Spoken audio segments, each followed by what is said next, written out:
questions. And did you have any specific questions for me? Oh, you were actually one of the first person I wanted to meet. It's strangely ironic that I'm meeting you towards the end of this experience because you're in internet marketing, I'm in internet marketing. So obviously one of the things was I wanted to learn from you as a mentor to find out a little bit about how you scaled. And of course, I got to give you props for all your success. She's in like 3 countries, London, Miami, and New York. It's just like phenomenal, as well as being featured in major press, TEDx and Forbes and Inc. and so much more. So I'm just like, My publicist here.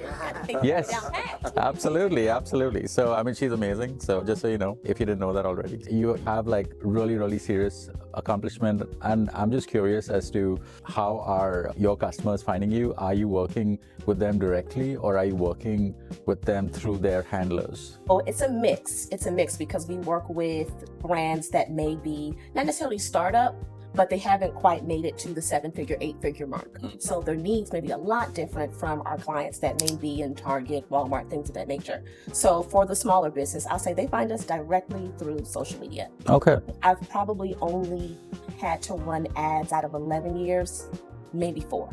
Okay. So I don't necessarily have to run ads, but that's because we do such a great job of just the organic content and the type of content that we create. So that's number one. The second part is definitely referrals. So of course you work with one brand, they have another, business friend that owns a brand and they're like, whoa, working with Pink, it's been great. I want to work with them. So that really, those 2 things have worked with us tremendously for smaller businesses. Now for the larger scale businesses, I feel a lot of them have found us via LinkedIn. So whenever we have a great win for our clients, we head right on over to LinkedIn and we talk about it. We do a lot of case studies where we're like, okay, this client may have, started working with us and they were making 14 million. After about 8 months, now they bumped it up to 25 million. So things like that really attracts larger scale brands where they're like, hey, I want to be able to 2x, 3x in a matter of months versus years. So those 2 things have worked for us tremendously. Interesting. That is great. And one of my other motivations of wanting to meet you was obviously to explore synergies, given the fact that we're, I think, in allied industries, also potentially the other side of it, which is helping brands and leaders in those brands be seen prominently at the United Nations and be Amazon best-selling authors, things like that. So obviously I would be, very interested to explore those kind of synergies as well with you. So I think the recommendations that you shared right now are extremely valuable. So I just want to thank you a lot for that. If you could maybe go one level deeper with that, as far as the case studies go, are those case studies essentially infographics? Are they videos? Are they you narrating the outcome in a video? Or is it one of those what's called a faceless content video? If you could just maybe get into that a little bit. So I don't like faceless content for our brand, only because we like to attract more women-centric or family-focused type of content. Now, it doesn't say it won't work for anyone else, it's just not for who I'm looking to attract. Right. So it depends. We will have a mix of content. So if it's on like our actual business page, on there, it may be the actual team member that is creating the content. So it's their face. So it may be Yasmin, and Yasmin worked with such and such brand. And she's talking through, hey, the client began working with us. She'll share the actual month. This is the type of brand that it is. These are the 5 things that we did. And then we get into what the results are.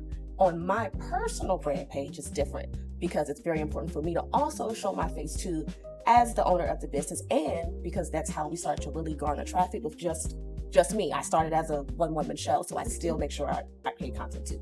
So if it's me, obviously it's not going to really showcase any other team members. It'll showcase what Brittany's doing and where Brittany went to speak, where Brittany has been featured, and why. Not just I was on Forbes, but why did I earn the ability to be in Forbes? Right? That's dope. If I'm working with a really cool client, how did I find this type of client? And what am I doing with them? And showing the actual client, that type of content really allows us to convert. Yes, the context to my next question is, so my background is from the world of agencies like Saatchi & Saatchi, Leo Burnett, Havas, Publicis, Mindshare, like agencies like that are oftentimes obsessed with awards, whether it's the Effies, the Cannes, the One Show. Well, are you obsessed with awards? And even if you're not obsessed with awards, like strategically, what is the importance that you would give to awards, and what's their place in your marketing mix, so to speak? I think initially, as I was looking to garner traffic as a one-woman show, I thought having all these different awards really, meant all these different things. Now that I'm 11 years in, I'm going to be honest, happy. I've won and received certain things, but I don't think I've had a client yet right now to say, hey, I chose you because I saw that you received such and such award 3 years ago. So it's great to have. Right. Sometimes people will pick and choose based upon that. But for me, the most important thing is experience and execution. I think that's the most important thing when a client is choosing me. I definitely prefer that they're more interested in how I'm going to be able to solve their problems. A lot of times if they're only interested in the shiny, glossy things that I've done or the agency's done or a team member, they may not be the best fit for the brand because they're looking for, what's the word I'm looking for? I guess the famous feel, the quick results, the viral moment versus a result. It's great to have. It's not necessarily something that you have to have because most clients are not asking about it. Oh, that's great. And do you know or have you asked clients why they chose you over either competition or other alternatives? Absolutely. During onboarding, it is always a question. Okay. So, of course, we have forms, but we also have someone that's responsible for, we call it customer relations, where they'll just in conversation have that particular question like, hey, how did you find us? And if you were choosing between us and maybe one of our competitors, what made you choose us? And then, of course, they document that. So we can just be mindful of what the biggest decision makers are. And a lot of times, about 9 out of 10, most will find us via social media or as a referral, but the reason why they chose us is because they took a look at those case studies. They've been inside of our email funnel for maybe about 30 days, maybe sometimes up to a year. If, again, they're trying to make sure they're earning a certain amount, but it's always those two factors there.